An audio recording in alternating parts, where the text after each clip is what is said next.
pertanyaan mungkin. Di sini kami akan menjelaskan tentang contoh penerapan reaksi redoks dalam kehidupan sehari-hari.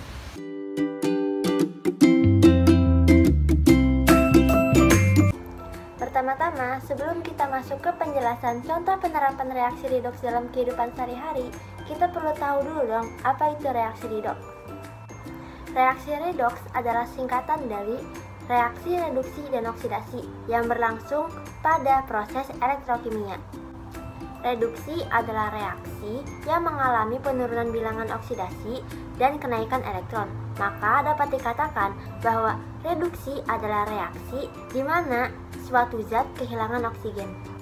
Oksidasi adalah reaksi yang mengalami kenaikan bilangan oksidasi dan penurunan elektron. Maka, oksidasi adalah reaksi di mana suatu zat mengikat elektron.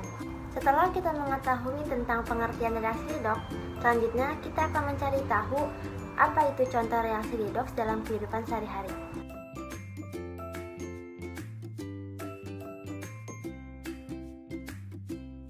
Yang pertama yaitu pengeratan logam besi. Kebanyakan logam mempunyai sifat mudah berkarat. Pengeratan logam merupakan peristiwa oksidasi logam oleh oksigen dari udara. Pengeratan akan terjadi jika ada air dan oksigen. Selain itu, bakteri juga dapat menghasilkan enzim oksidase yang dapat mempercepat terjadinya berkarat. Jika air mengandung sedikit oksigen bercampur dengan logam besi, besi akan mengalami oksidasi. Elektron yang dihasilkan besi kemudian ditangkap oleh ion hidrogen dan molekul oksigen membentuk air. Kemudian ion oksigen yang bermuatan negatif akan masuk ke permukaan besi. Reaksi besi dan oksigen akan menghasilkan besi oksida sehingga besi akan keropos. Reaksi pengantaran besi mengalami oksidasi dan berfungsi sebagai reduktor. Selanjutnya, oksigen mengalami reduksi dan berfungsi sebagai oksidator. Sementara itu, bilox H pada H2O tidak berubah, baik sebagai reaksi maupun hasil reaksi. Hal itu dikarenakan H2O pada Fe2O3 hanya terikat sebagai air kristal. Untuk membersihkan noda pada kain yang tidak dapat dibersihkan dengan deterjen, biasanya digunakan zat pemutih. Jenis zat pemutih yang banyak digunakan dalam produk-produk pemutih adalah natrium hipoklorit atau NaOCl. Noda pada kain putih akan hilang setelah direndam dalam air yang mengandung NaOCl. Namun, Anda harus hati-hati saat menggunakan NaOCl. Pastikan tidak ada pakaian yang berwarna selain putih yang ikut terendam.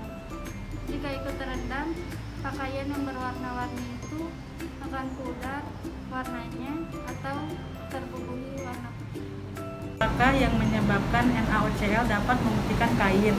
Jika dilarutkan dalam air, NaOCl akan terurai menjadi Na+ dan OCl-. Ion OCl- akan tereduksi menjadi ion klorin dan ion hidroksida. OCl- ditambah 2-amin ditambah HOH menghasilkan Cl- ditambah 2OH. Bilox C1Cl dalam OCl- adalah +1, sedangkan bilox Cl- adalah -1. Berarti Cl mengalami reduksi atau bertindak sebagai oksidator. Sifat oksidator inilah yang menyebabkan NaOCl- dapat mengoksidasi noda pada kain.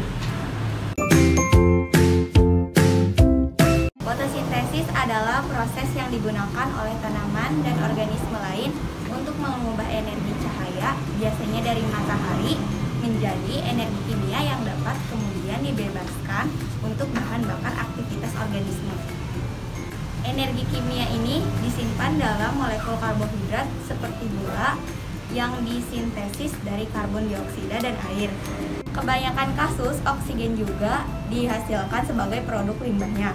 Kebanyakan tanaman, sebagian besar ganggang dan cyanobacteria melakukan fotosintesis dan organisme tersebut disebut fotoautotrof.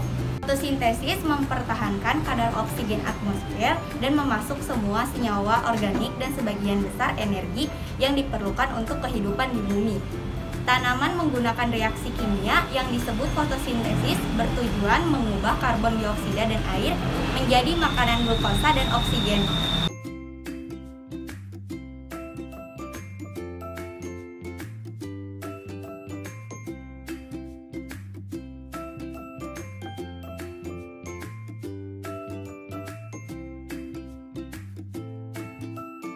Sekian dari kami tentang penjelasan reaksi redoks dalam kehidupan sehari-hari. Mohon maaf bila ada kesalahan kata. Wassalamualaikum warahmatullahi wabarakatuh.